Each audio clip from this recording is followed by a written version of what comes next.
Come out of the world, oh my people, seek the truth, avoid the evil, learn Yahweh's ways, Torah Life Ministries. Hello everybody, it's Paul Neeson with Torah Life Ministries, and I know I already did the Torah portion this week, but what am I doing this again? I'm doing another Torah portion, and why am I doing it on the same week? Because this is the last Torah portion of Exodus, and every year except the leap year, or the Torah is done in a double cycle, meaning Torah portion number 22 and 23 is usually done together. Well, I'm not doing them together, but I'm doing them in the same week, because next week we're going to be starting with Leviticus and the Torah portion in that. So we're almost halfway through the Torah cycle for the year, and it's very exciting. But this week we're going to be reading, again, this is the second Torah portion this week. We're going to be reading Exodus 38:21 to Exodus 40:38. And this week we continue to see Moses giving the instructions of the people to the people of exactly what they're responsible for and how to do it. Basically, how to receive the blessings of Yahweh. And the answer is, and we all have the opportunity to do this today, that is to keep His guidelines and instructions, to obey the commands of Yahweh our Creator. So this week, Exodus 38:21 to 40:38, and it's the end of Shemot Exodus, and we're really excited about this. Let's go straight to this scripture here, Exodus 39:1. And in Exodus 39:1, it talks about, from the blue, purple, and scarlet yarn they made the garments for officiating, for serving the holy place. And it was talking about exactly the garments and how the garments were made for the priests, for Aaron and his descendants, how they were supposed to be worn and exactly what they were supposed to be made of. And that's what that was about. And the reason why I wanted to focus on this is because we have holy garments we've been given, or at least shown and told how to wear and what to make them of today. They had to be made of natural fibers like linen and cotton, and it also shows us what we're supposed to wear and how we're supposed to wear it. Now the problem today is, just like most scripture, most people do not follow scripture. They go against scripture. They get cursed, and then they wonder why. Well, obedience, what comes along with that is blessings. And we're told to wear garments that'll cover our flesh and hide our nakedness and not reveal our nakedness. But folks, that's not happening today.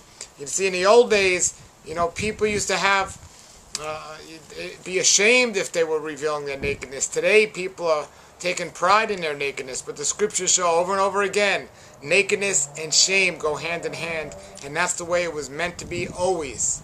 It's just not happening like that today. So, this week, as we see the holy garments that were made for the priests of Yahweh, to a degree we are all priests for Yahweh, representing and supposedly glorifying Yahweh and showing people the way it's supposed to be done. But if we look like the world, think like the world, and act like the world, guess what? We're going to be considered part of the world. And if a picture's worth 1,000 words, how important is them how we dress? And this is one of the problems we have today, folks. And there's a reason why I believe Yahweh set the example for all things, and He set the example with the holy garments that should be worn. And He speaks over and over again in the scriptures. He speaks over and again in the scriptures so much about clothing and dress and righteous garments that we should be wearing, or garments of righteousness, and so on. Then we go on and we look here. We look in Exodus 39:42. It said, the people of Israel did all the work just as Yahweh had ordered Moses to tell them. So the people did the work exactly how they were commanded to do it. And of course they were blessed for doing that. It actually saved them. I would say if they weren't doing the work they were supposed, the way they were told to do it, they wouldn't have even made it 40 years in the desert. But they did, and they followed that. And here in Exodus 39:43 it says, Moses saw all the work there was, and they had done it exactly as Yahweh has ordered it. And Moses blessed them.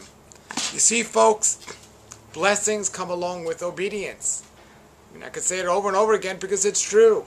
And if that's true, the opposite of that would be curses go along with disobedience. We must obey the commands of Yahweh our Creator. In Matthew 5:17, Yeshua said, I did not come to do away with the law or the Torah, but I came to set an example, to show people how to fulfill it, so they can be blessed. No, folks, we're not saved by works, we're saved by the blood of Messiah. But if we're truly saved, we should have every passion in our heart to do the works that he tells us to do. That's the bottom line, folks, so we can receive the blessings that he has there waiting for us. You know, when he told the priest to dress a certain way and he gave them instructions to dress a certain way, it goes on here to say, so that it says in Exodus 40:15, so they can serve me in the office as the priest and they will be anointed. You know, now if they didn't dress the way he said to dress, not only would have they not been serving him, but he said he will put them to death. And what happened later, which we'll see, well, they were disobeying his instructions and guideline, and he put them to death. Yahweh doesn't mess around, folks. His mercy gives us time and time again to get it right. But time will run out, and that's what's happening. Time's running out, everybody. You know, time's running out. How many of us have actually read the Torah, the first 5 books of the Bible, from the beginning to the end of the whole scriptures? Genesis all the way to Revelation. No, many people just start in the Gospels because they say, oh, well, that's when my pastor told me to start, so that's where I'm going to start. Well, your pastor's wrong. The Genesis means beginning. It means Bereshit. It means the beginning of the book. You cannot understand the words of Yeshua Messiah unless you're reading all the words in the scriptures. That's the bottom line, folks. But it's not too late. It's never too late to jump on board. And here we are. We're starting next week. We'll be starting with Leviticus. But go back and start reading Genesis and Exodus. Start reading that now and catch up to where we're at. And every year keep reading them. The more you read it, the more you're going to understand it. You know, you understand the words of secular songs because you hear them over and over again.